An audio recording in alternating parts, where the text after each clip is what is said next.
Oi pessoal, tudo bem? Eu sou Ana Rosé Stolato, fotógrafa de família, e nesse vídeo eu vou falar um pouquinho sobre as diferenças entre as câmeras full frame e cropada.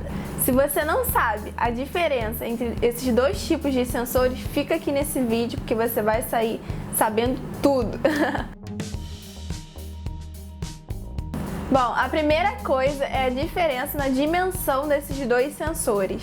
Na câmera full frame, essa dimensão é de 36 por 24 milímetros, enquanto na cropada ela é 22 por 15 milímetros. Então, a câmera cropada ela pega uma área menor do quadro, além de ter uma dimensão menor, em questão de tamanho mesmo.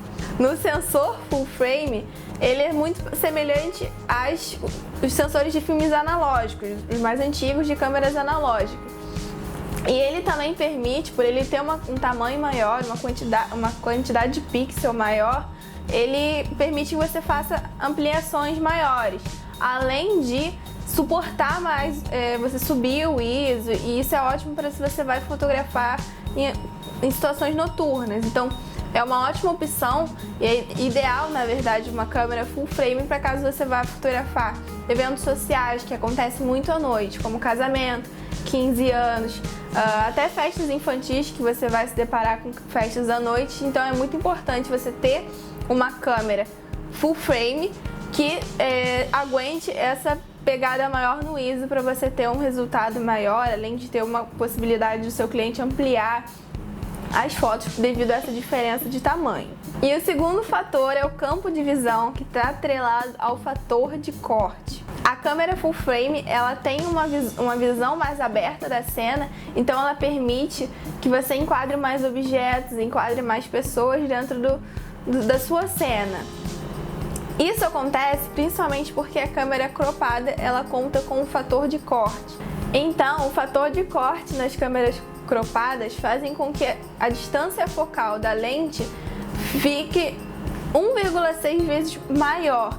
Então, por exemplo, é por isso que a gente ouve muito que uma 50mm numa câmera cropada, ela vira algo mais próximo de uma 85, de uma 80mm.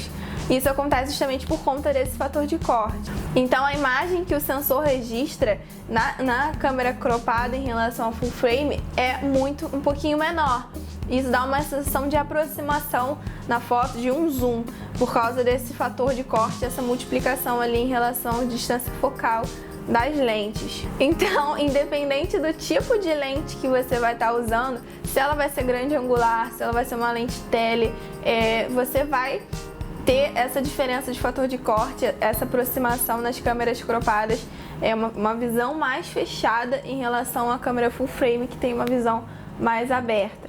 Isso é ótimo se você, por exemplo, quiser fazer fotos de detalhes mais à distância. Um exemplo muito comum é quem fotografa, por exemplo, esporte, futebol ou surf, coisas assim que você precisa de uma lente tele com zoom que chegue bem perto do objeto, e aí você pode usar inclusive esse fator de corte para multiplicar essa distância focal já grande. Então assim você consegue pegar o objeto muito mais perto, já que, por exemplo, num campo de futebol você não pode se aproximar, não pode se locomover muito para perto de quem você está fotografando. Já a câmera full frame ela é ideal se você quiser fazer fotos mais abertas. Por conta desse fator de corte, nas câmeras cropadas você perde a borda.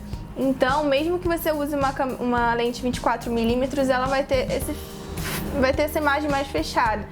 Já na full frame você vai ter a borda e inclusive os fatores de distorção que essas lentes têm, já que elas são bem abertas. Então, se você quiser garantir inclusive esses arredondamentos da borda, é importante que você use uma câmera full frame que vai te dar o sensor completo. E é importante falar que não existe uma câmera DSLR melhor do que a outra. Uma câmera cropada e uma full frame, como eu falei, vão te atender em diferentes tipos de situação. Então, uma full frame vai ser bom para eventos noturnos, situações de fotografia noturna, e como a cropada vai te auxiliar ainda mais, vai te ajudar se você quiser fazer fotos de detalhe. Então, tudo vai depender do tipo de foto que você quer fazer e o custo-benefício. Um outro ponto que é importante lembrar é que existem dois tipos de lentes que é possível você usar nas câmeras. As lentes EF, elas são feitas para a câmera full frame e ela abrange todo o quadro que a full frame, que o sensor full frame dispõe, né? Então ela preenche esse quadro. E já que ela preenche o quadro da full frame, ela também preenche o quadro do sensor cropado. Então ela é o tipo de lente que funciona para os dois modos de câmera. Já existem as lentes EFS, que elas são feitas mais especificamente para as câmeras cropadas, porque elas só preenchem o quadro das câmeras cropadas, que são menores em relação ao full frame. Então, se você for colocar esse tipo de lente numa câmera full frame, você vai ver que vai ter uma borda preta ali, porque ela não preenche esse quadro completamente. Então, ela não é compatível com esse tipo de câmera. Bom, é basicamente isso a diferença entre esse tipo de lente, e eu espero que você tenha gostado e tenha entendido um pouco de como elas funcionam e como você pode usar essas características ao seu favor na hora de fotografar. Como eu falei, não existe uma câmera melhor, mas existe a câmera que vai te atender às suas necessidades. É isso que você precisa saber na hora de escolher a sua. Espero que você tenha gostado. Se inscreve aqui no canal para sempre receber novas notificações de vídeo, e eu vou estar sempre aqui toda terça-feira às 5 horas colocando um vídeo novo para vocês. Se você tiver alguma dúvida ou alguma sugestão de vídeo, escreve aqui nos comentários para mim, deixe seu like e a gente se vê no próximo vídeo. Beijo!